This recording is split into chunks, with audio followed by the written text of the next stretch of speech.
Bulavinaka, everybody, and a very good evening to you all. My name is Dr. Jito Vanoa Lelai, and I'm the Director of Research. And I would like to welcome you all to the second presentation of the 50th anniversary research presentation series. Last time we had a wonderful presentation about the existence of nursery sites around Fiji. These are sharks nursery sites, and the presentation was given by Professor Sirorico. And it was an amazing revelation. We didn't know that Fiji is a place for salvation, really, if you think about it, for natural life, and in this case, sharks. Today's presentation will be a little bit different, but again, kind of in a sense, we can learn from it, because we in the South Pacific, we depend on tourism a lot. In Fiji, more than 50% of our income is from tourism. And it is so surprising to know that even though that we depend so much on tourism, we are not the best place where we exercise sustainability in tourism. And in fact, when my colleague said that it is Antarctica tourism that practices best sustainability in tourism, I was a bit surprised. I was really shocked, and so I asked him whether he could present that. And I'm so happy that he's willing to present his experience in that place of the world which is so far away from us. What I'll do is, let me just introduce Thomas to you, and then I'll let him take over and present his story. Now, Dr. Thomas Bauer, who is now you can see he's the associate professor, and he's the acting head of the School of Tourism and Hospitality Management. He's the fellow of the Royal Geographical Society, London, and is also the fellow of the ICE. The ICE stands for the International Center of Excellence in Tourism and Hospitality Education. Now, he has carried out audits of hotel and tourism schools in Australia, in China, in Dubai, in Fiji, in Holland, and in the Philippines, and in Thailand. Now, Thomas holds an undergraduate degree in business administration and tourism, and a Master of Business in Tourism Development, and a Doctor of Philosophy from Monash University, Melbourne. Now, beginning in 1991, his PhD thesis, dissertation, investigated commercial tourism in Antarctica. He graduated from Monash University in 1998, and his thesis was subsequently published as a book, which I've got right here, under the title Tourism in Antarctica, Opportunities, Constraints, and Future Prospects. And I'm sure he'll talk about this book during his presentation. Now, Thomas has traveled extensively in some 75 countries on all continents, and has traveled to Antarctica on 31 occasions since his first voyage in 1994 as an expedition guide, lecturer, naturalist, a researcher, photographer, and Zodiac driver. You can explain that later. Yes. Now, from 1989 to 1999, Thomas was lecturer, senior lecturer, and associate professor in tourism at Victoria University in Melbourne. And from 1999 to 2012, he was the assistant professor of tourism in the School of Hotel and Tourism Management at the Hong Kong Polytech University. He's currently an adjunct professor in Sustainable Tourism at Central Queensland University, as well as Associate Professor and Acting Head of the School of Tourism here at the University of the South Pacific. So without further ado, I'll ask Associate Professor Thomas Bauer to please begin his wonderful story. Thank you, Thomas. Thank you very much, Dr. Jito, for this very kind introduction, and good evening, ladies and gentlemen. Thank you for making time to escape the heat of Fiji to allow me to take you to the not quite as hot parts of the planet a bit further south from here. What we'll do is we'll have about an hour of my presentation, and then we'll have questions and answers afterwards. But I don't mind being interrupted. It's not a very big audience, so if you have any particular questions during my actual presentations, I'm very happy to answer that as well. So I always like to start by asking my audience how many people have been to the Antarctic. Yep, that's usually the answer I get. 0. The second question I like to ask people is whether there are polar bears in the Antarctic, yes or no? Okay. Who says no? Who says yes? There's a few people sitting on the fence, I think. Anyway, as I will show you in a minute, there are no polar bears in the Antarctic. These can be found a bit further north in the high Arctic, but you'll see in a minute.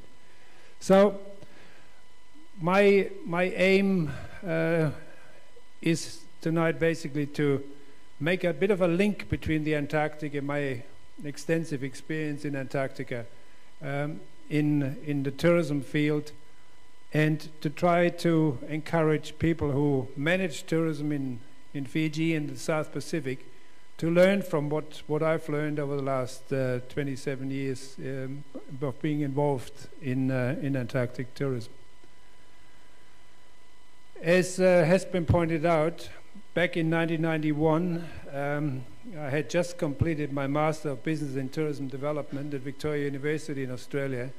This was the first Master of Business in Tourism that was offered in the country, and I had only migrated to Australia from Germany a few years earlier. So they said, Thomas, great, you got now a Master's, now you need a PhD.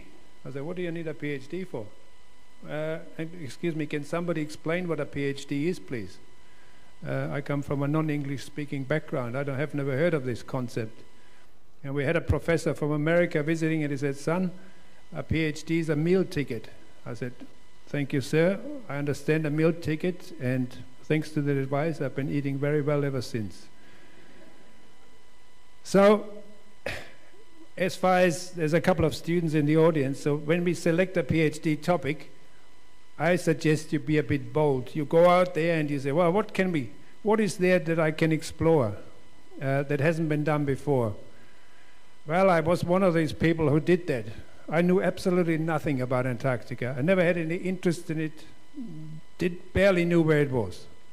But then I did a bit of the research, and I discovered that nobody else knew anything about it either.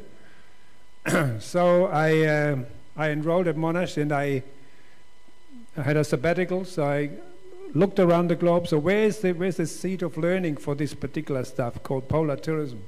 And I discovered it was the University of Cambridge, Scott Polar Research Institute. So I wrote, I said, look, can I come as a visiting scholar? They said, yep, you can come. You can come for 3 months, and we give you the key to the library.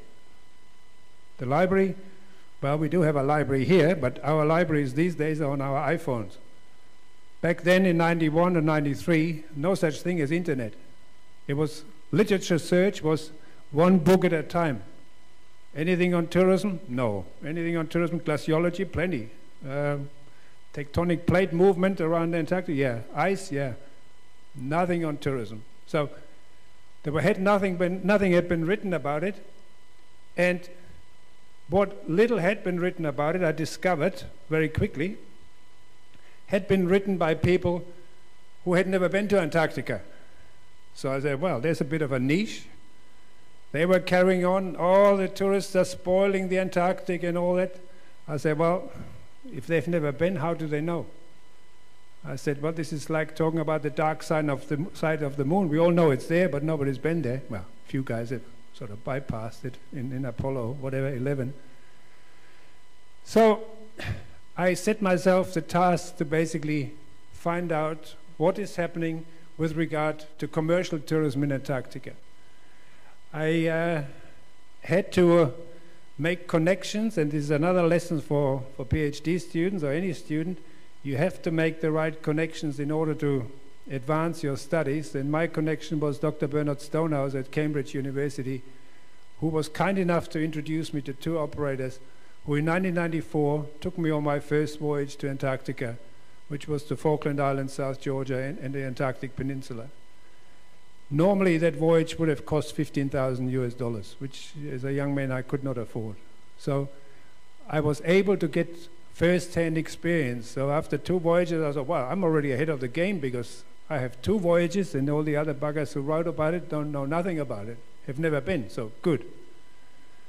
So I continued on, got my PhD in 98, and then published, as has been pointed out, published the book in 2001. And I have kept my interest in observing Antarctic tourism ever since. And this is quite rare that following up on your original research, that you actually continue to have an interest in it. And as I pointed out there, as of January this year, I've been 31 times on small Russian ships, and the last one on a larger Danish vessel to the Antarctic. My main aim these days is just to observe how that phenomenon of Antarctic tourism is actually run, because my aim is to make sure that it's done well, and to date it has been done well. And I will tell you why I think that Antarctic tourism is the best managed tourism in the world.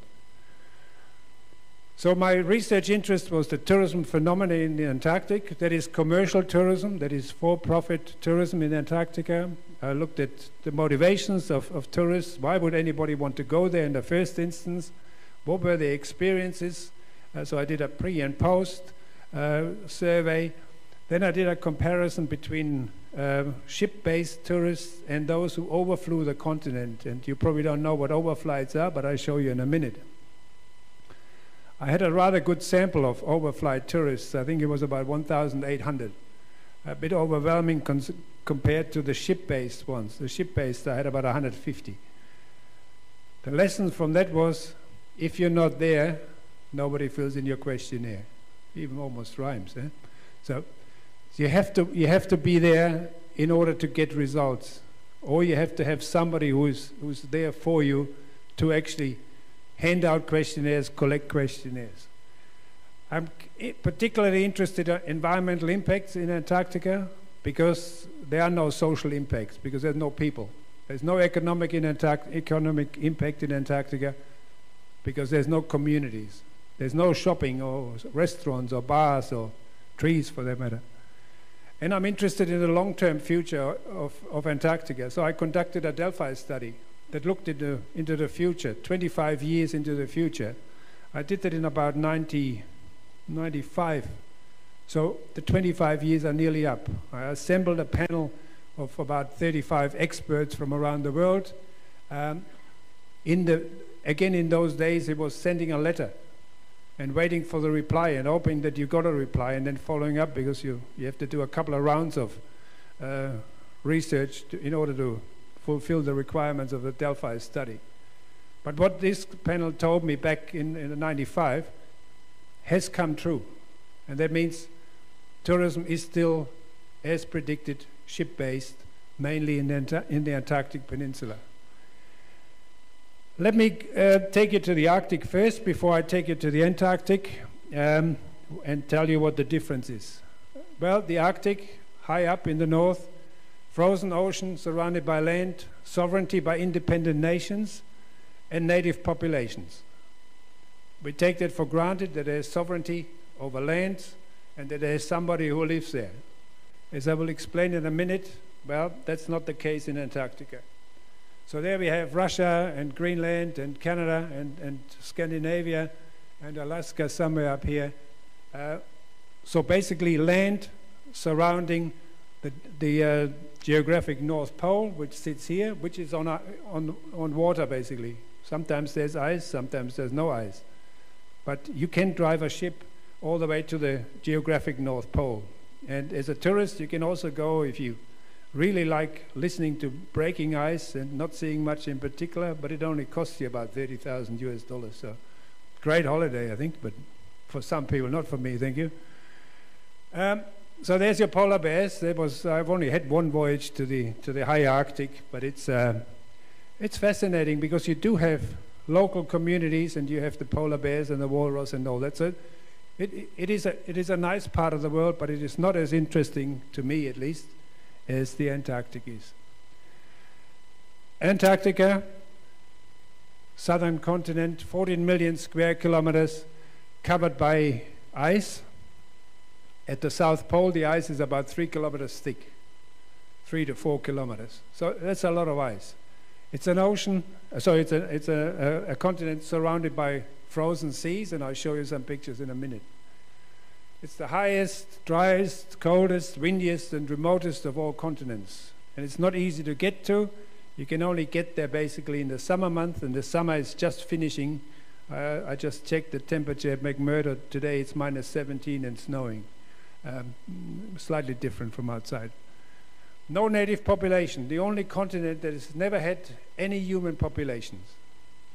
It has had trees in the past, and I've been to a site where they do have remnants of petrified forests, because in Gondwana times, Antarctica was tropical, was further north, and it only about 50 million years ago did it drift to the south and became colder. It has no government, and as I will explain, it's government under the Antarctic Treaty, but it has no single owner. The only place in the world that is not owned by anybody. This gives you a bit of an idea of this Antarctic. It's 14 million square kilometers, as I said. I'll show you where we are. We are around about here. This is the Ross Ice Shelf, and this is where most tourism happens, on the western side of the Antarctic Peninsula. And the reason that is the case is because there's a little town called Ushuaia, the southernmost town in the world, in southern Argentina, and this is the Drake Passage, and it's only 1,000 kilometers across. Whereas from Australia to the Ross Sea, I've done that, is about 2,000 kilometers. And believe me, down there every kilometer counts, because these seas are pretty rough. As far as tourism is concerned, nothing happens in any of these parts here. There's a few people who are crazy enough to walk to the South Pole occasionally. There's some people climbing Winston Massive, but that's about it. About last season, about 400 people went inland in the Antarctic. And as I'll say in a minute, roughly about 40,000 went to the peninsula. So no polar bears, but plenty of penguins. So I brought a few penguin shots for you, because I know people like penguins, and people say, oh, penguins are so cute. Yes, yes, yes, yes. I say, penguins are not cute at all. Why are penguins not cute? I said, they're tough. They're the toughest birds on the planet, because they have to survive conditions that nothing else will survive. So I'll show you a few more penguins later on, if you're well behaved out there. I dug out the Times Atlas of the World. Oh, I did a good job there, because I even got New Zealand in it. Look. So Fiji is here. Past New Zealand, down here is the Antarctic, the Ross Sea. So this is still the South Pacific. So technically, we could say Antarctica, this sector is actually in the South Pacific. We happen to call it Southern Ocean, but it's just the southern extension of the South Pacific. Lacks the palm trees, but still part of the South Pacific. If you were to travel there, it's only 7,500 kilometers away, which is not all that far, really. That's about the same distance as Tokyo is probably, or Hong Kong, or Los Angeles, or something like that. So it's not really far. So by ship, it takes you about 17 days, but by plane, you'll be there in 7 hours. So not really far at all. Which brings me to a coincidence. because I took this photo in 1997. This is in the Ross Sea. This is the polar star, the icebreaker. And in the background, oh, sorry. In the background, you see the, oh, now I've got a bit too far there. Sorry. Ah, okay, well, we go back to that one then. Sorry. I didn't want to go that far. This is the beauty of the reverse button there. I was watching television in February, and lo and behold, that icebreaker that I had seen in 1997 in the Ross Sea was actually in Suva. So I had that photograph printed, and I dashed down to the port, and I weaseled my way through security and said, "Look, I want to see the captain of that ship." "No, you can't see the captain of that ship. It's secured." I was like, "Come on, guys, I just want to give him that photo." Okay. So they let me through, and the guy walks down the gangway. I said, "Could I see the captain?" "I am the captain," he says. Wonderful. So I gave him the photo, and he immediately dashed to his cabin and gave me a medal. I've never got a medal in my life, so it's very good. I thought it was a fair swap.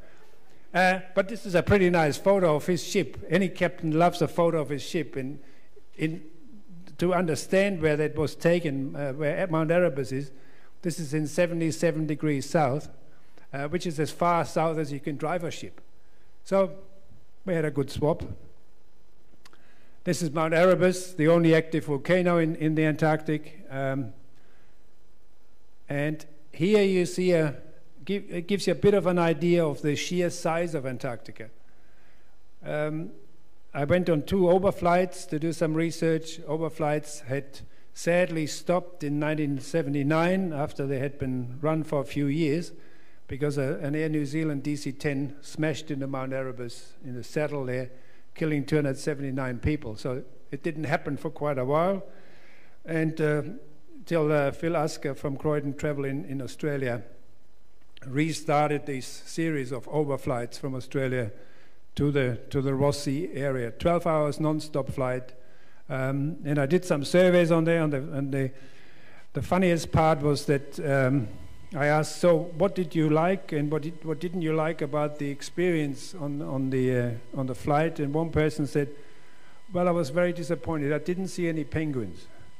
Well, if you're 10,000 meters up there and the penguins are about that tall, it's pretty difficult to give you all these experiences. What you see there are mountain ranges after mountain range, the Transantarctic Mountains, essentially geologically the extension of the Andes, or Rocky Mountains, Andes, and then into Antarctica. But you also see the glaciers in between. So these mountains are probably 2,000 or 3,000 meters high, but they're covered almost to the top by snow and ice. And most of these mountains have never been climbed, and nobody's ever set any foot on it, which is very rare anywhere in the world that no humans have been there. The visibility is amazing. What you see in the background, these mountains are about 400 kilometers away. So because the air is so clear, it's very deceptive. People underestimate, and when they travel in the Antarctic, they say, "Oh, it's just the mountain is just over there," and it's probably a day's walk away. So this is where the Ross Sea, up here, the Ross Sea, the frozen Ross Sea meets the Antarctic continent, and you see a glacier going down, flowing down to the sea. Now glaciers are frozen rivers of ice. Ice is formed simply by snowfall. Snowfall over the years, it builds up, it hardens, and it builds up over thousands and thousands of years. So the glaciologists in the Antarctic are now drilling down. They're trying to drill down 4 kilometers to base rock, taking samples of the ice, analyzing it for pollution that has happened maybe 3,000 or 4,000 years ago, to see what the climate was like back then. So I mentioned that Antarctica is not owned by anybody, but it is claimed by 7 countries. And Australia, with its, of course, we're very modest people in Australia. We only claim the largest share, 42%. We leave a bit for the French, just to keep our wine supply going. They're very good at that. So we have 7 countries. As you can see there's the New Zealand claim, Australian claim, interrupted by the French, more Australian, Norwegian, British claim, Argentine claim, and Chilean claim. Now this is the Antarctic Peninsula, and this is where it becomes very interesting as far as politics is concerned, because normally what happens if you have 3 countries claiming the same territory, you go to war. And in Antarctica, we are lucky that did not happen because of the beauty of the Antarctic Treaty that we have in place. Now, also important that these claims are not universally recognized by everybody. So the Russians and the Americans, who would have good claims to territory because they were there very early, Bellingshausen and the Americans, Wilkes, they explored, but they said, no, we don't claim, but we also don't recognize any claims. So everything is in limbo, or was in limbo. In 1957-58, we had the IGY, the International Geophysical Year, and 12 countries in Antarctica worked closely together. This was the Russians working with the Americans. This was a time during the Cold War. But nobody cared because they just wanted to carry out their research. So once they'd finished, they said, well, why don't we continue this spirit of cooperation? And let's do something with the Antarctic. Let's protect it. Oh yeah, good idea. So they negotiated during the late 1950s what is now known as the Antarctic Treaty. Originally 12 member countries who had been very active in Antarctic research, who had established research bases. But by now, in 2018, now we have 53 countries that are actually members of the treaty. In our region, only Australia, New Zealand, and PNG are members. Fiji is not a member. None of the Pacific Islands are members, not surprisingly. 29 of them are consultative parties. That means these parties have the rights to vote in the annual meetings. And they represent about 80% of the world's population. To become an Antarctic Treaty Party, countries have to show serious research involvement in Antarctica. A couple of important articles of the treaty. Article number 1, Antarctica shall be used for peaceful purposes only. There is no such thing anywhere else on the planet that says that this territory can only be used for peaceful purposes. So there are no nuclear explosions in the Antarctic. Military staff can be used in support of science, but there's no military, there's no police force, there's none of the usual things that we have in other parts of the world. And the linchpin is Article 4 that says, we agree to disagree. We know that there's 7 countries that claim, but it's not recognized by everybody, so we just say, let's just get on with it. And that to me is a wonderful idea. We should use it in many other parts of the world. And that came into force in 1961. It's still in force until 2041 when the treaty can be reviewed, but unlikely that there's going to be any change because it works so well. So collaboration is wonderful there.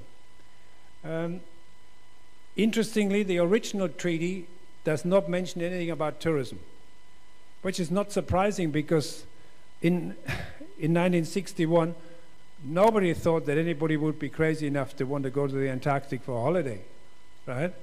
It was a continent of science, but that led a little bit to a conflict later on when tourists started to arrive, because the scientists basically say, what are these guys doing? How come they're here for a holiday? I mean, we're here to work. But then, rightly, people pointed out, well, excuse me, you're getting paid to be there, and these people paying to go there, right? And then the whole issue of, well, are these people behaving correctly when they're in Antarctica? As tourists, first and foremost, but also as scientists was raised.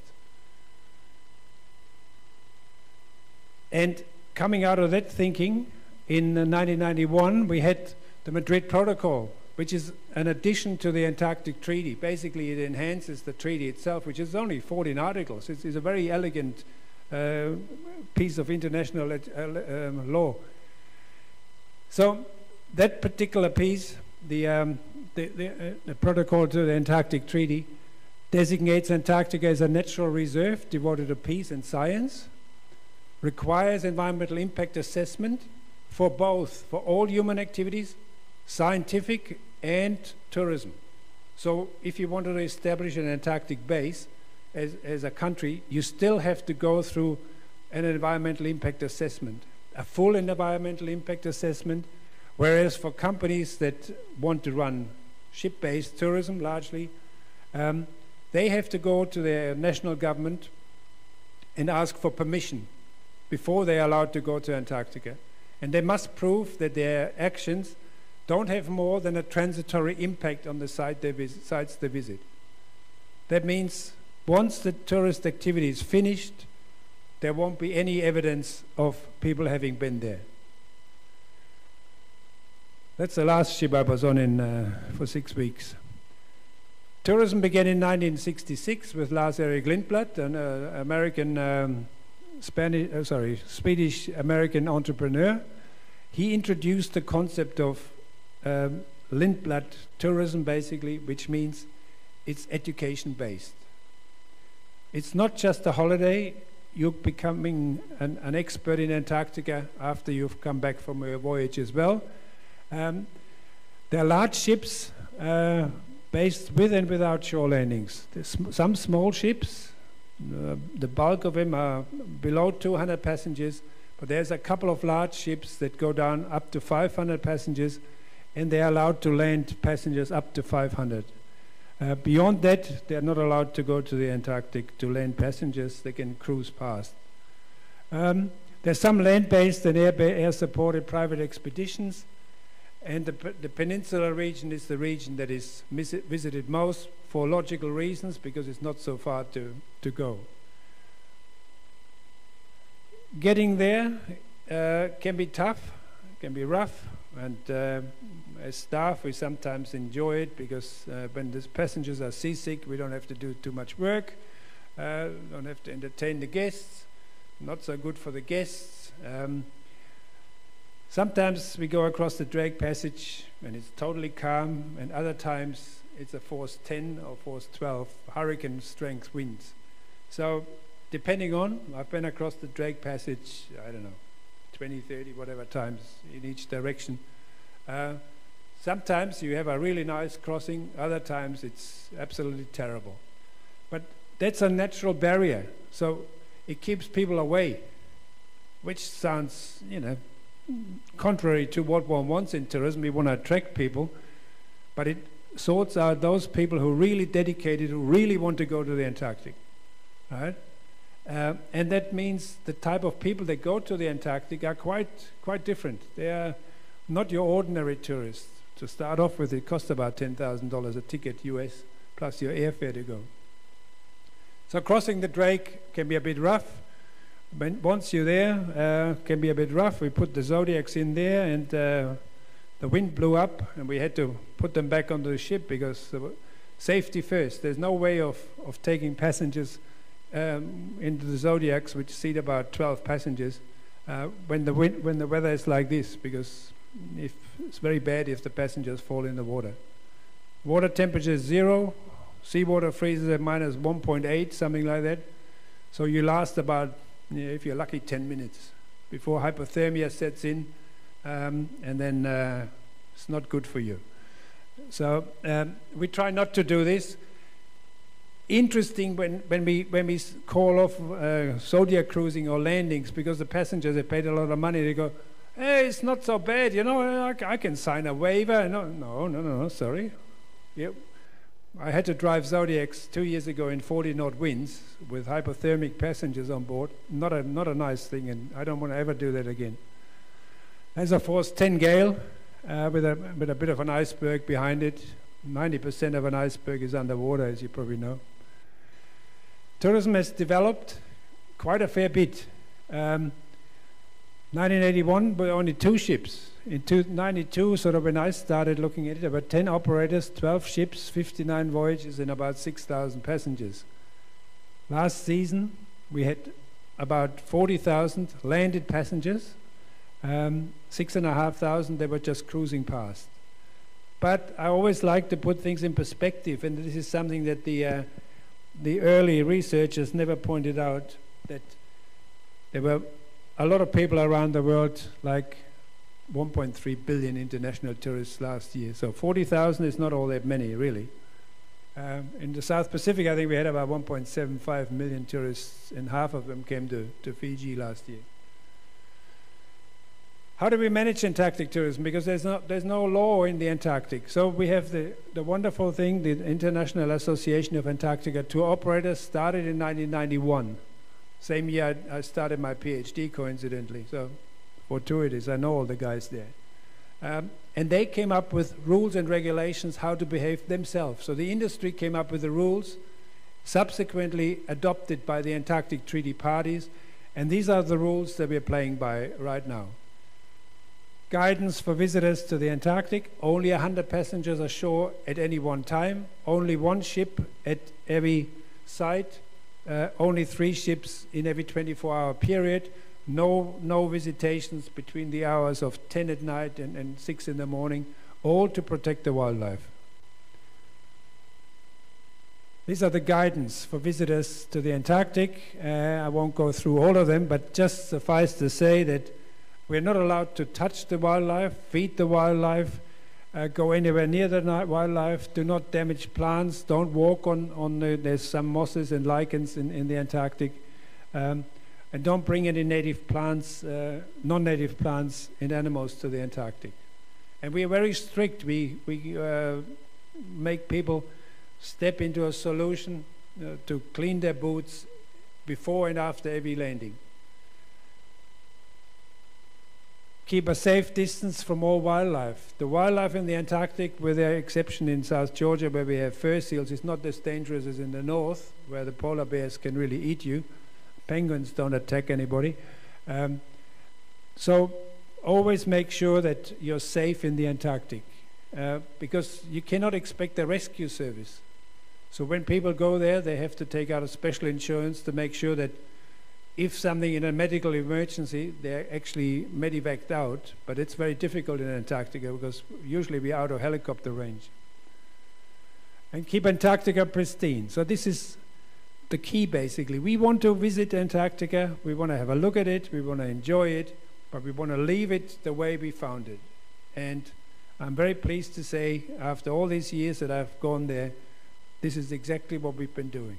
Even though there's more and more visitors to certain sites, I have not seen any negative impact of tourism on the Antarctic environment.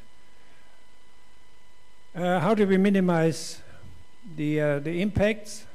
Well, we have guides like this fella up there in his younger days. Guys ashore, making sure that people do the right thing. But every time I go to the Antarctic for each season, which starts sort of in October and goes to March, I have to pass an exam. That exam is based on 1,400 pages of legislation that IATA provides. Luckily, I've got a PhD in that field, so last time it only took me 50 minutes to answer the 100 questions. But some of my colleagues struggle for weeks, and they have workshops on how to pass that exam. Nowhere else in the world do you have to have a qualification prior to arrival to work as a guide. In the Galapagos, you have to have a qualification as a local guide, but you do that over a 3-year period. I think at the Charles Darwin Institute, you do your guide training. In the Antarctic, we do it at home. Education aboard ships during lectures, very much getting people in tune with the Antarctic environment. And very importantly, and this is one thing that I'll stress later on, it's compulsory for passengers who paid a lot of money to attend a presentation on the code of behavior in Antarctica. People come in, we take their name, what cabin are you in, sir, madam? Take it off, yes, come in. If people don't show up, they're not allowed to go to a landing. They've paid $10,000-15,000 US, and we're tough on them. They said, "Oh, sorry, you didn't come to the briefing. You can stay on board." Nowhere else in the world do we do that. We should, as I'll say in a little while. Guides ashore, 1 for every 20 passengers, and then there's visitor monitoring of behavior, because these people are all sensitized to the pristine Antarctic environment. So if somebody drops something like this, immediately somebody, "Hey, you dropped something," picking it up, taking it back to the ship. So quite different from many other places in the world where people just say, "Oh, well, yeah, who cares, it's a bit of trash." So not in Antarctica. So this is something to learn. Managing passengers on the ship is easy. Last ship I was on was with 200 Chinese. It was interesting. First time. On the ship, easy. They're doing a bit of whale watching there. Not a problem. All well behaved there. But once we go ashore, it's a bit more complicated. So I was the group leader in this particular one. So we formed a conga line basically. Why? Because we don't want to trash all the place there, even though it's only footprints, because people go there expecting a pristine environment, even though they know they're not the first people there ever to see this sport. But the mentality is, well, I'm an explorer, I want to see this, and I don't want to really see that there's a ship was there just 2 hours before me. So it's becoming interesting. So only 100 passengers ashore. Zodiac operation. So this is a Zodiac. For those of you who don't know, Jacques Cousteau was one of the co-inventors of the Zodiac. I don't think you've ever thought about using them in the ice. But I like driving them in the ice. It's good fun. You have to, wiggle your outboard a little bit if the ice gets stuck under the propeller and all that. So we try to land passengers, but it's risky because when the wind changes, it might push the ice towards the shore and you might not get out. So safety is first in Antarctica, because rescue is doubtful. There's some weird creatures down there that you see occasionally. It's cold, -5 to +5 in the range. So we have to protect ourselves. 2 years ago I had hypothermia when I was there. Sorry, pneumonia. Hypothermia not. One of my colleagues had hypothermia. Approaching ice, you have to be very careful, because ice can break off easily. Passengers always say, "Let's get a bit closer, it's such a nice view." No. We'll buy you a beer. No. It's hard to refuse, but safety first, because the ice is unpredictable. The ice is constantly moving, right? And icebergs can topple over. Sometimes we take people camping overnight, but in the height of summer, there is no night. So this is about 4 o'clock in the morning or 2 o'clock in the morning, something like that. But in order to do that, the company has to ask for permission from the national government where they're operating from to actually land passengers, allow them to camp. They are only allowed to camp on snow and away from wildlife. Now, if you have camped at night in the snow and you had a few beers before you went camping, chances are that you might have to go to the toilet in the middle of the night. Well, bad luck, because there are no toilets in the Antarctic. So this is one on the left-hand side that is at Esperanza Station. This was the old way of going to the toilet at the stations. It's called a long drop, and everything that came out of the human body just went straight into the ocean. They're no longer allowed to do that at stations. They have to take all the waste back home, which is quite a task. When we take people camping, this is Mr. Yum Yum. This is our barrel with a plastic liner.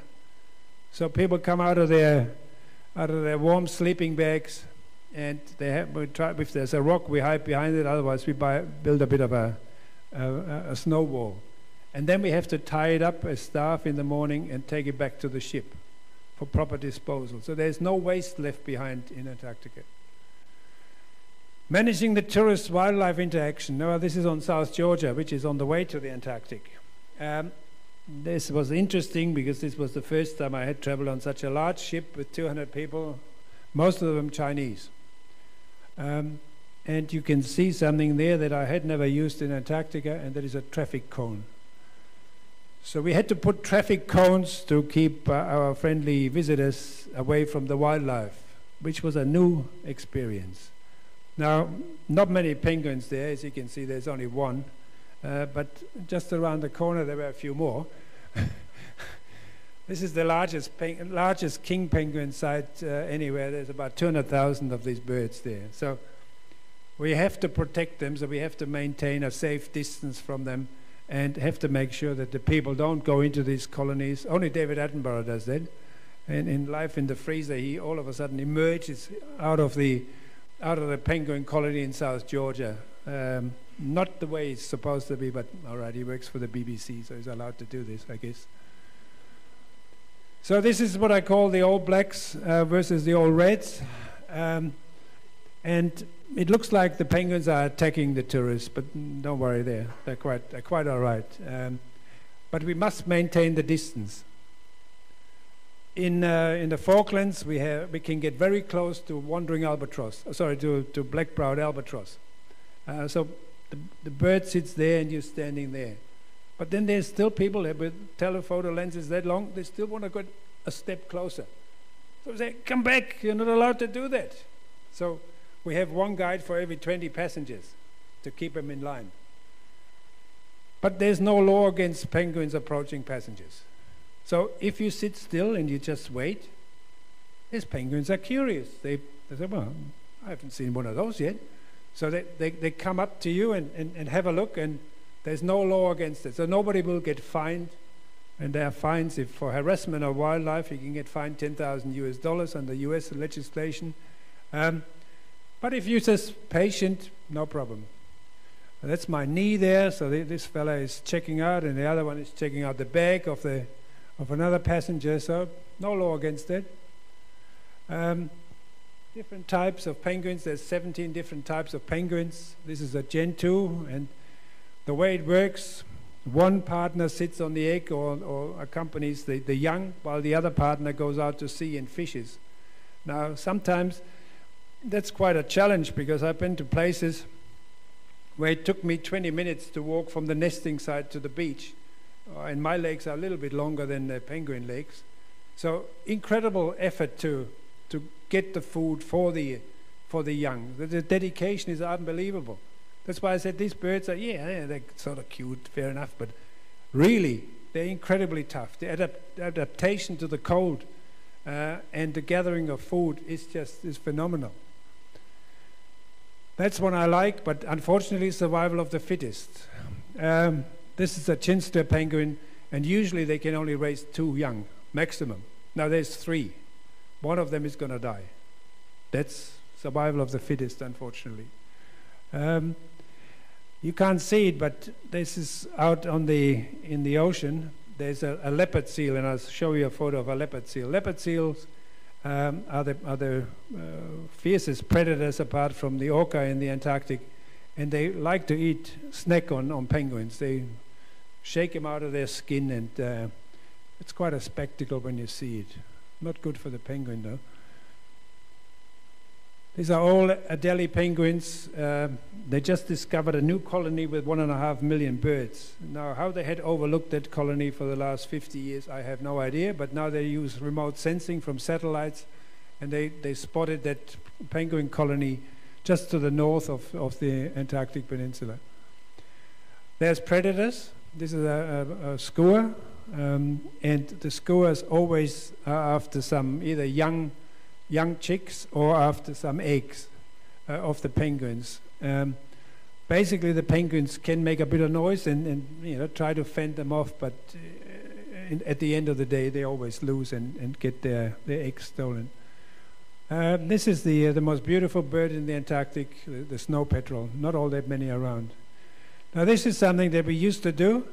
On Deception Island, we used to dig a hole, because it's thermal, it's a volcanic island, so the water in there was about almost 50 degrees, so we had to shovel cold water into the hot water to make it bearable. But then it got out of hand. Then people dug the holes, didn't fill them in, so Ayato and the treaty party said, no more digging holes. So what people did there, they had a polar plunge, so they would sit in there, soak up the heat, and then they would go out into the cold water. So that's called a polar plunge. That was fine.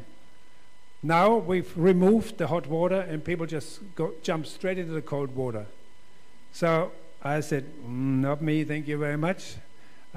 Pretty crazy. But people do it for the novelty, right? I've swum in the Antarctic. Well, swim is 1 second in, 2 seconds out, basically. Lichens very slow growing. Everything is slow growing in the cold in the Antarctic. So we must protect them. When people walk around, we always direct them around some vegetation where we have some mosses or some grass and lichens. Into the ice, safety first. The ships that go to the Antarctic are largely ice strengthened, but they're not icebreakers. And the difference is that icebreaker can break through 2 meters of ice. That's what they do in the north. They go to the North Pole. The Russians use nuclear icebreakers. No such thing in the Antarctic. No nuclear icebreakers. They did have some Russian icebreakers in the past, the Trenitsin and the Klepnikov, but they haven't been there for a while. So the ships have to be very careful because they can move these ice sheets out of the way. That's not too bad. It's about 8 tons pack. That's okay. It's exciting for the passengers. But if it gets too dense, they can't get out. And I've been stuck in it one day. Elephant Island, sort of halfway from South Georgia to the peninsula. If anybody's familiar with the stories of Ernest Shackleton and his men, well, this is where they were stranded for about 4 months.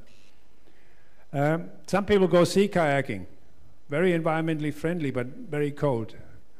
My wife decided to go sea kayaking one day, and she unfortunately fell in, which is not recommended when the water is 0 degrees. But fortunately, they fished her out very quickly.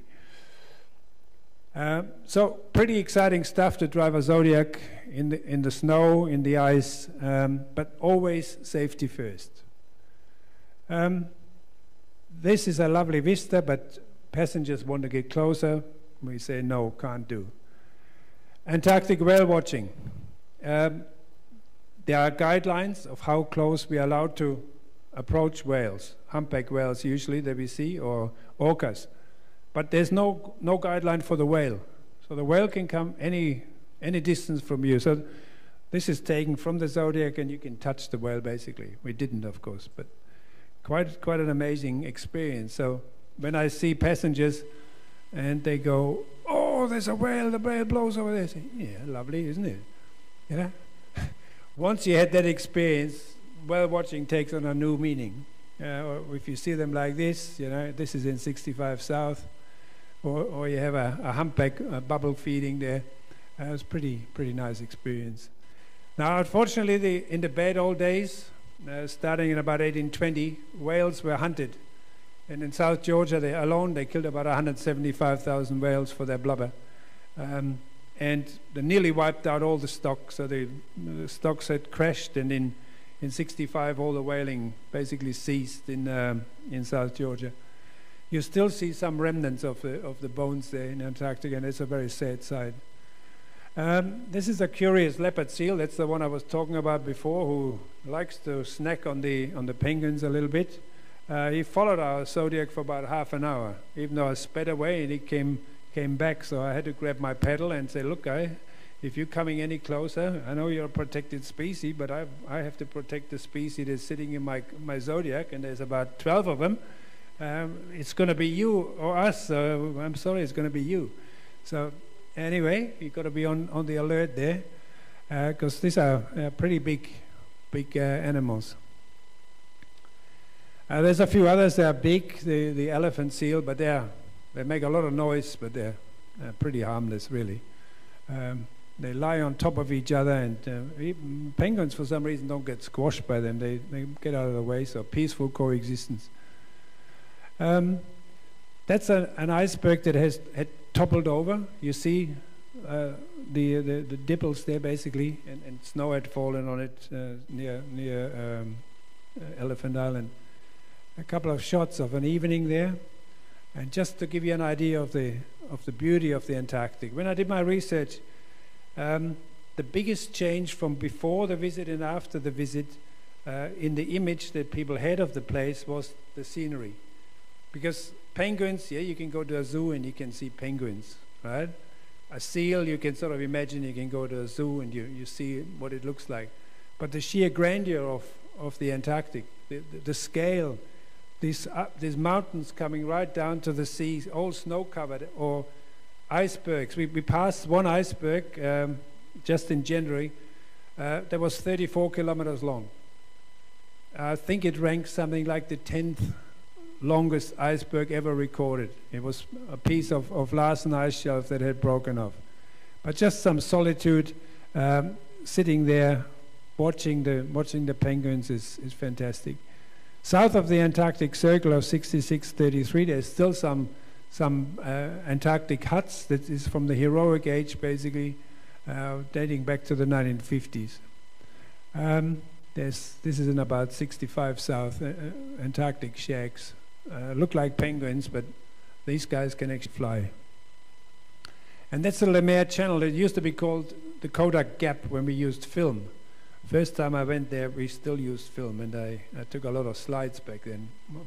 Modern people, or current generation doesn't even know what slides are, except PowerPoint slides. Interesting channel, very scenic, but you never know whether you can get through or not. This is a ship that I traveled on frequently, a Russian research vessel that's converted to tourism use. We went into this cave. First time I had been there, quite an interesting sight. So, what does the future of Antarctic tourism hold? Where will it go? This was my original plan, to find out how it would go. So the visitor numbers, they will increase. More and more people are interested in it as we run out of places to visit in other parts of the world. People want to go somewhere they haven't been, and I can assure you, all the passengers that I've encountered on my many voyages, they are very well traveled. One summed it up when I asked, so which other places have they been to? He says, you name it, I've been there. So more interest in going to Antarctica. Self-regulation by tour operators, guides, tourists, still the best way to manage tourism, because there's collaboration between everybody involved in Antarctic tourism. The treaty parties have largely relied on the industry to maintain the Antarctic. That's an interesting one, because in most places government lays down the law first and then the industry has to follow.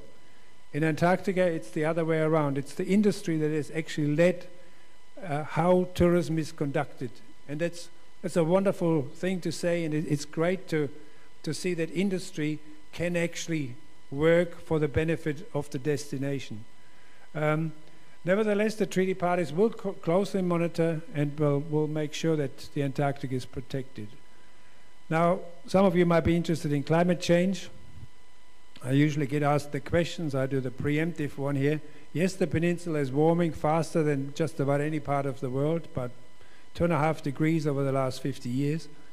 I haven't seen any impacts, but the glaciologists tell us that the glaciers, like in most parts of the world, are retreating.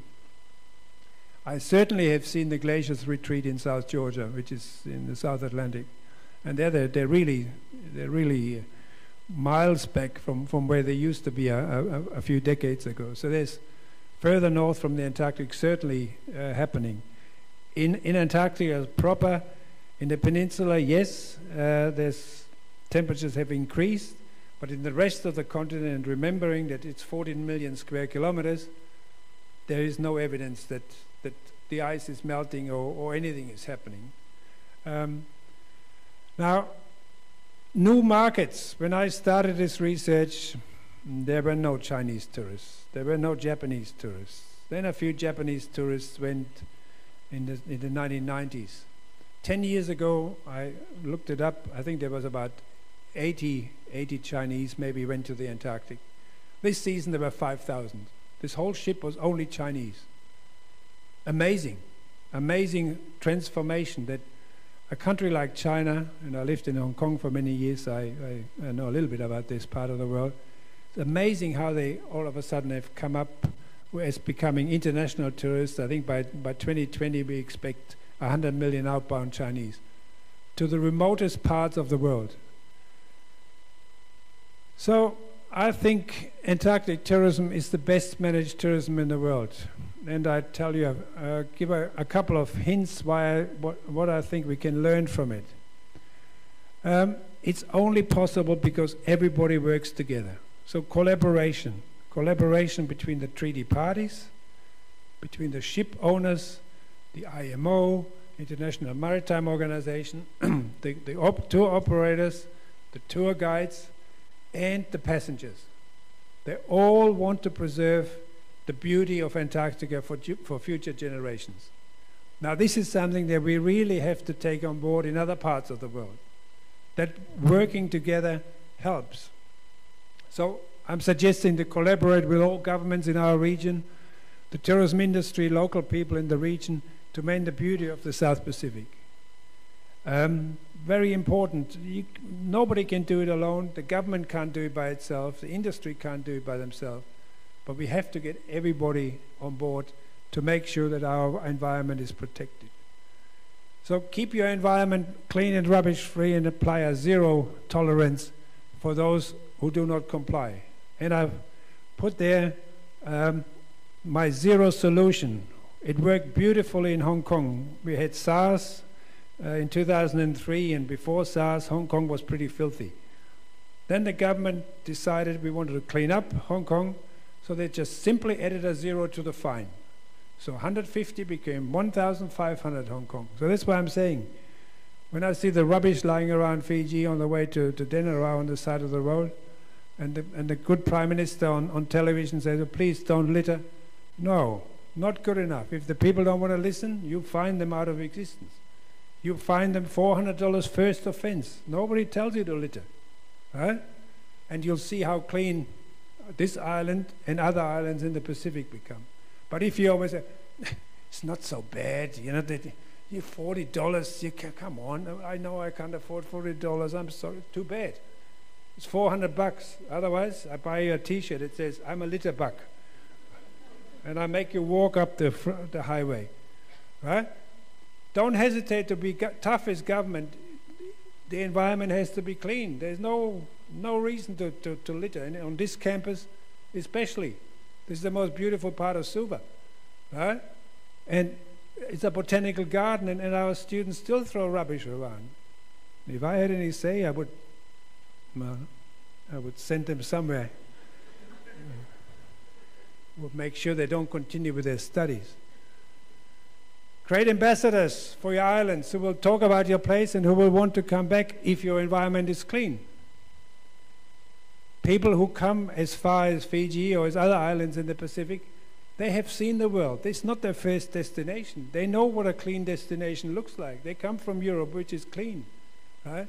So make sure you create ambassadors and say, hey, please come again. We have a clean environment. Regulate your tourism industry as much as possible, as little as possible, but as much as necessary. To comply with environmental protection legislation of land and sea. We all know there's legislation out there, but do we enforce it? Most of the time, yeah, it's all right. You know, we can next time maybe, right? Or there's a plan on the shelf, but just do it. Just say, look, these are the guidelines. And unlike in Antarctica, national governments in the South Pacific have the power to enforce these things, to make sure their place is clean. No marine discharge of wastes, and put MARPOL in there, right? There's rules and regulations of marine discharge, no discharge within 12 nautical miles of the shore, anywhere. Protect your wildlife and natural beauty. That's not Andola there. Strictly control commercial fishing. I was in South Georgia, and South Georgia has managed to manage its fisheries very well. They chase the illegal fisheries away, and when I was there, the fisheries inspector told me, well, we caught a Taiwanese vessel, I think it was, and we fined them something like 100,000 pounds. They didn't want to pay, so we just kept their ship. Right? Easy. Or you sink the ship. End of story. Too bad. Nobody invited you to pillage our oceans, right? So don't muck around with guys like that. If they don't want to listen, no, you find them. And you find them hard. Sorry.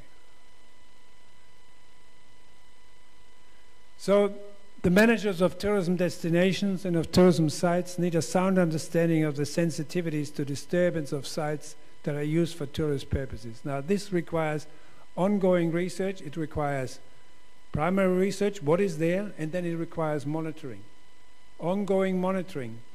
This is a national park, okay, now how many people can we handle there? We try with a few hundred to start off with and see how we go. That's what we did at Macquarie Island in Australia. 500 to start off with, arbitrary number, but let's see how it goes. And then you evaluate. Does it work? No.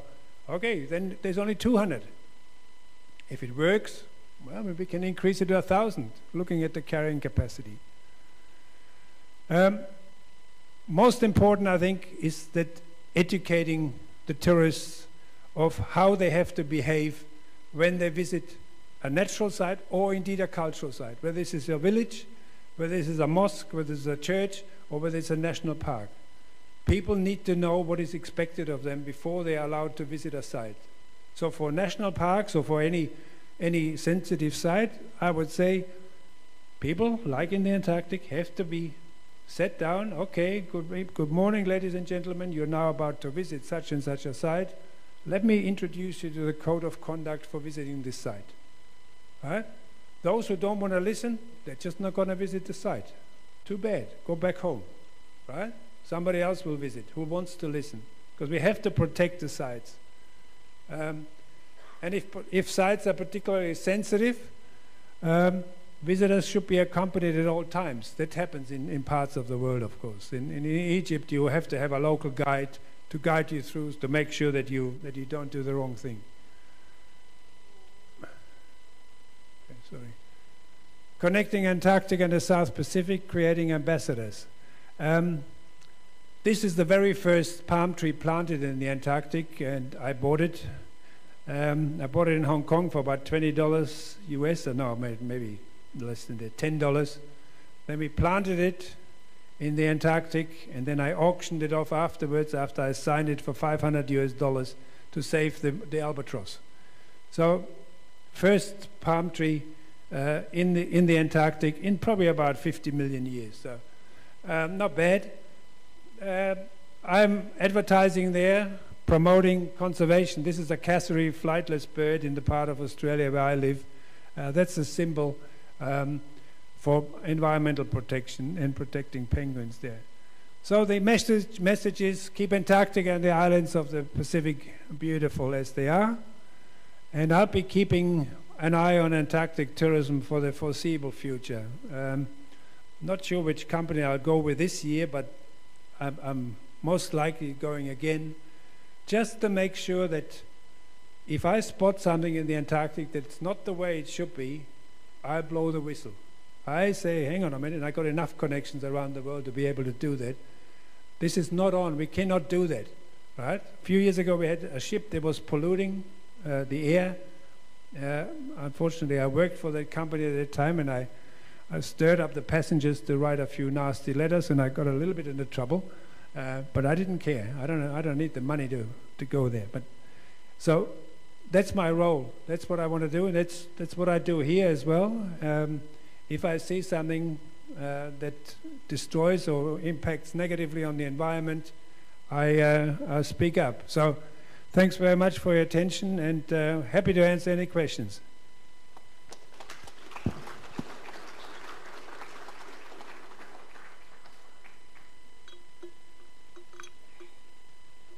You want to put that video on, please?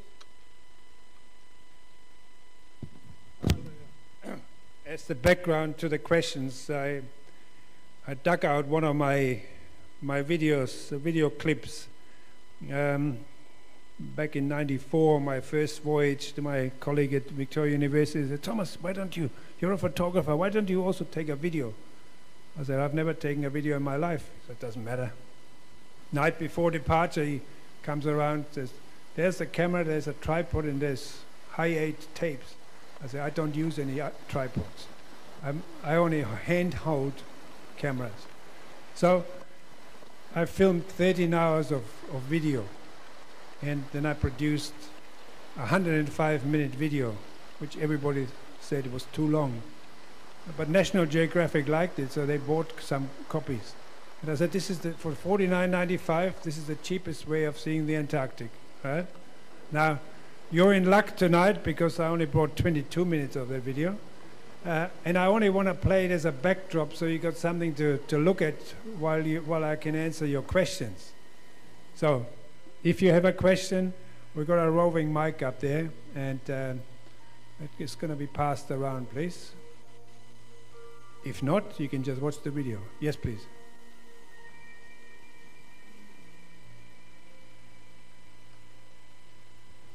Thank you very much, Associate Professor Thomas.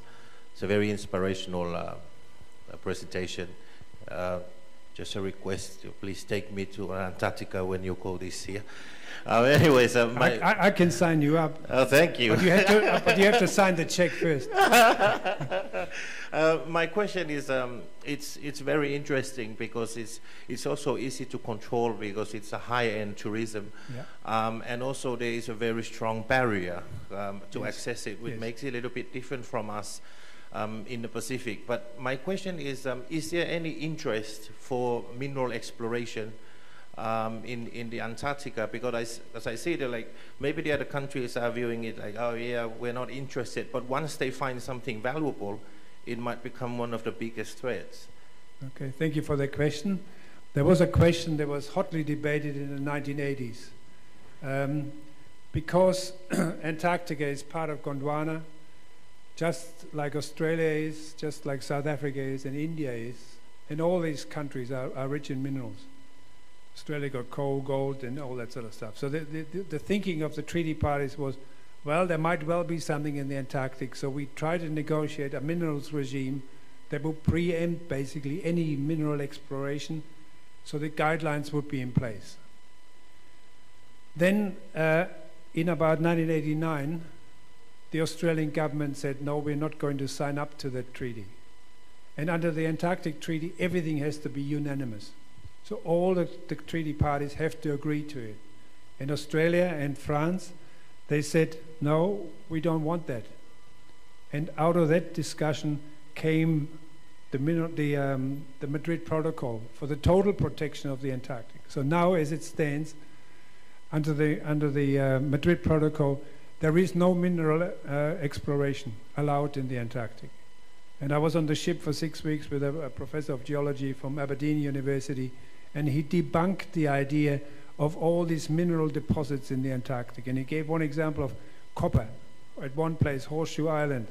He said there was a report, somebody said, oh, well, there's some green stuff and it would indicate some rich copper deposit. He said there's a lot of nonsense. He found one piece that is not a reserve of copper whatsoever. And he went through saying oil, gas, coal and all that.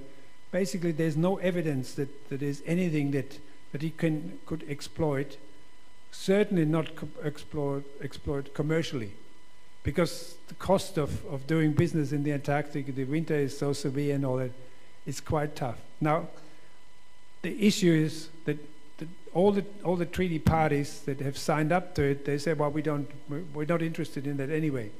But there's only 53 countries. There's about 220 countries in the world. So if a country, Zaire in Africa or something, decides I've got enough money, I want to buy a ship and I want to go and explore in the Antarctic, difficult to do anything about it.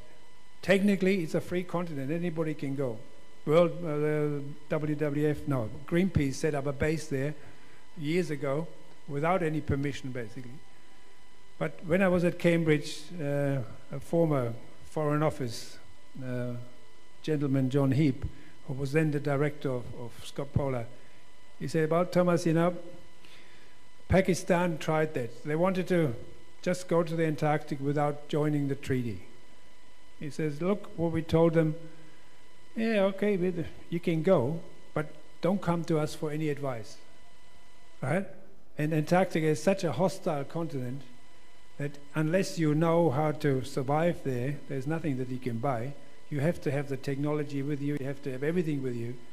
You're not going to succeed, right? And he says, that way we brought Pakistan into the treaty. So they joined, right? Because they said, well, you go right ahead. If you want to die, that's your problem. It's all right, right? But if you want our advice, just come join, sign up, no problem. So this is also what's going to happen with the minerals. At least till 2040, I think the Madrid Protocol runs till 2048. So it runs for 50 years. So unlikely that we see any mineral exploration.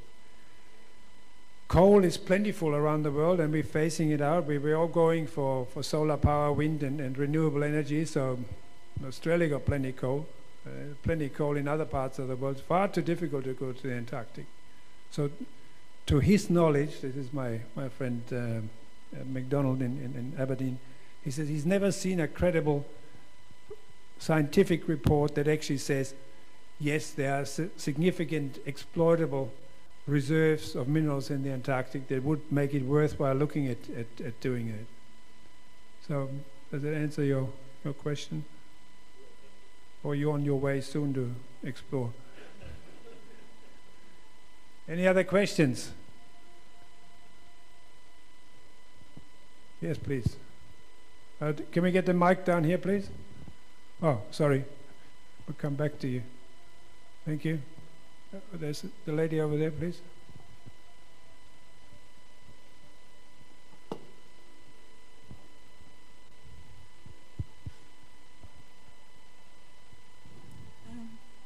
Thank you for your lovely presentation, Professor. Welcome. But it's all above water.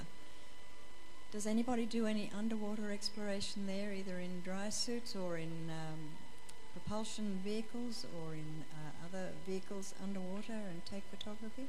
Yes. There is a nice, well, I still call it video because it used to be a video that comes out of New Zealand. The Natural History channel of New Zealand produced it about 20 odd years ago. People do go diving and do film under the water. And I put my name down for a ship it's supposed to go to the Antarctica around Christmas, and they have a submarine on board. So there'll be more and more of this exploring the underwater world. I'm interested in the tourist behavior. I'm interested in the impact on the land. Under the water, beautiful sceneries. Icebergs go down so deep. You see the penguins swimming at great speed. Wonderful. But below the water is not my domain, I'm afraid.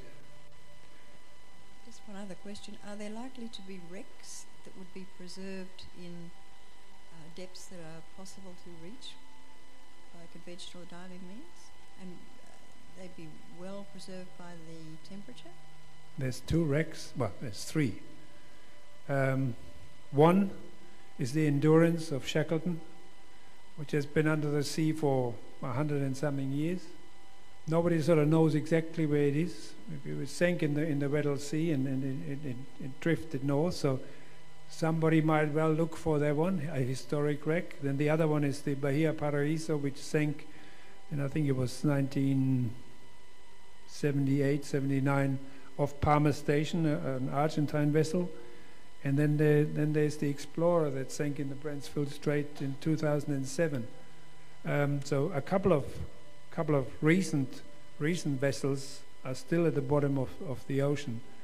I'm not so sure whether they attract a lot of wildlife, like it would if you sink a wreck here, or if you sink a ship here to become an artificial reef, basically. But what is interesting is on the other side of the peninsula, where the Larsen ice shelf is breaking up. That is the 34-kilometer iceberg that I was talking about. All of a sudden, where there used to be ice, is open sea. So there's wildlife detected there that nobody's ever seen, because it was all under the ice sheet that had been there for thousands of years. So the underwater world I saw just recently, I saw some footage, is unbelievable. the profusion of colors and life in this cold but nutrient-rich waters is quite astonishing. So you're going for a dive there? No, I like the warm water up here. Thank you. Me too, thank you. Better warm water than a cold beer, I reckon. Yes, please. Yeah, thanks very much. I'm interested in the idea of self-regulation by the industry, but you also mentioned an example where even there in the Antarctica, which is unique in that there are no local people and communities living there, that already that self-regulating thing is not working in that one instance you mentioned. So would there still be the need for maybe state-based or even the association-based entity to ensure that these high standards are kept? It's a good question. The answer to is there was an isolated incident and that was reported and was dealt with. To enforce anything in the Antarctic would require a huge presence of governments. On every ship you basically have to have a government observer, and I consider myself an observer even though I'm a guide. I'm paid to go to the Antarctic, but I keep my eyes open and I report whatever is wrong. Very difficult to control such a vast area of the world unless you have a constant presence on the ships. And the way the Antarctic Treaty, so the way IATA works is, if a new company starts to operate, like this company that I work for, Albatross Travel out of Denmark, when we were in the South Georgia, they sent an observer from the government of South Georgia on board. But that's a sovereign country. It's part of the UK. So they can do that. But Antarctica has no sovereign, and the Antarctic Treaty is administered by the Antarctic divisions of various countries who meet once a year. So for them to set up the monitoring that the industry does without government, without getting paid for it, it would be a major undertaking. Banning tourism to the Antarctic is impossible because it's a free continent. Nobody owns it. So there's no mechanism for it. So that's why they're working together and keeping that spirit alive, where people say, look, this is holy ground. We don't want to trash that. From the industry perspective, from the tourist perspective, that's still the best way to manage it in that part of the world. We have IMO regulations now. The Polar Code is coming in. It has come in already or coming in next year. That means ships are not allowed to carry heavy fuel to the Antarctic. So if there's a spill, then there's no great damage. That'll cut out quite a number of ships because they all have to reprovision in Ushuaia or in the Falklands. And if you come down with a large ship that is carrying heavy fuel oil, there's no mechanism to pump out your heavy fuel and put light fuel in it. It doesn't work. So at this stage, I don't think it's necessary to control more, but the governments are certainly looking at it, and certain countries say, well, this tourism stuff is got a bit, it's really increased substantially. But on the positive side, what tourism has done is pointed out how bad the behavior of the scientists has been in the past. At McMurdo in the Antarctic, on Ross Sea, the story is that all the waste from the station was basically driven out onto the sea ice, and then they were waiting for the sea ice to melt, and everything would just disappear in the ocean. Not anymore. All the stations have to take their waste back home, recycle everything. So this came from the pressure of tourism, because people say, hey, this is my taxes at work over here. How come you're polluting Antarctica? So there's been a very positive impact from tourism on the Antarctic, in the sense that the stations had to clean up their mess. And now if they want to build a new station, they have to go through an environmental assessment process. And it's quite rigorous. But good question, thank you. Yes, please. Just a suggestion, and just along his line. Apart from this no treaty, and then you have that 1991 policy amongst your group, and I've noticed that you have some adaptation program in place. The tourism industry definitely will grow from 40,000 and above. I'm just wondering if, it's sort of a suggestion, I'm just wondering if you use the industry or the travelers, and maybe they could take ownership in the addressing issue of global warming and climate change issue. Thank you. The industry association, IATO, always advertises that you become an ambassador for the preservation of Antarctica when you go back home, and hopefully what you've learned in the Antarctic, just like I'm doing right now, I hope, is to educate a broader audience about the importance of preserving and maintaining our environment. And of course it includes issues about climate change, which are practical measures, just turn off the light or air conditioning if you don't need it, basically. Right?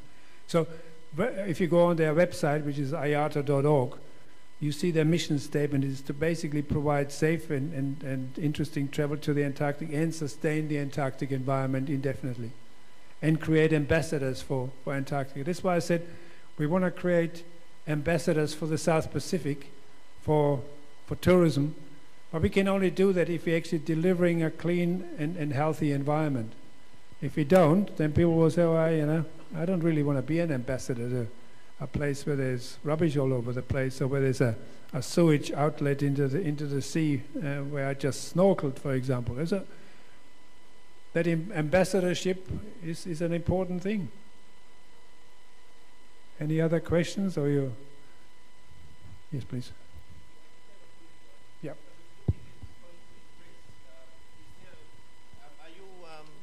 Are you foreseeing a limit? When is the bubble going to burst? Are you going to expect to go million and 2 millions in the near future, or there is a certain limit you're putting there and say, like, this is it, we are not going to expect more? There is no, there's no way of actually controlling the numbers of people that can go to the Antarctic legally, but there is a way in the sense of having available ships, even though there's a couple of, probably about half a dozen or more being built right now, reasonably large ones, ice-strengthened vessels. Then there's a constraint about staff, because you have to have qualified staff who are experienced in the Antarctic. It's a requirement that I think it's 50% of all staff have to have prior experience of going to the Antarctic. So there's a constraint in that sense.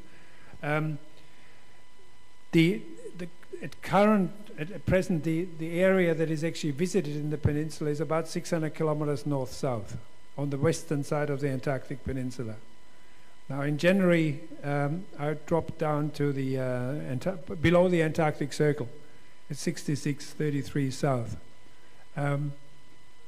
There hardly any ships go down there yet, usually because of the heavy ice.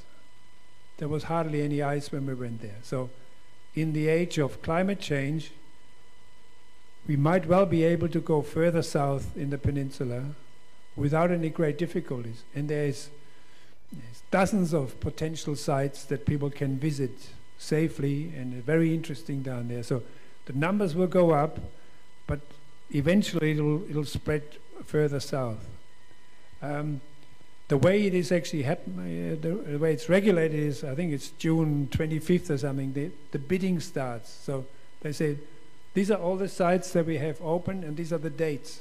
And all the companies from around the world go online that particular night, say, I want to visit this site, Cooperville, on the 15th of December, 9 o'clock. So all this is settled within 45 minutes. All the sites are taken up. So very well organized. And then if you can't make it to that site, then we have communications between ships and say, well, I can't make it to this, but you can have my slot. Now, I admit it has become industrialized. Yeah? When I first went in '94, we just went anywhere. There were no other ships. Now you do see ships. Yeah? Oh, yeah, hello, there's another ship. Oh, great. But the sites themselves are still very much intact.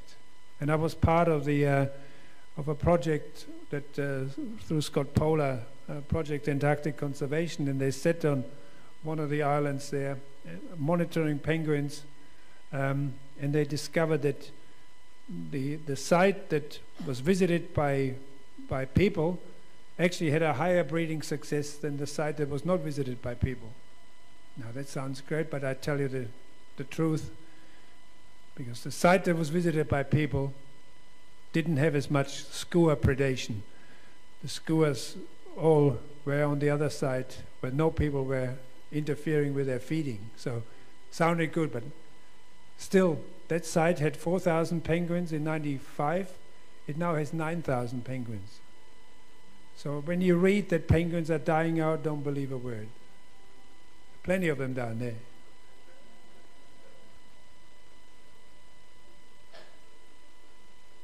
Must be time to wrap up, I think. Right? Okay. Thanks very much. Enjoy your afternoon or evening.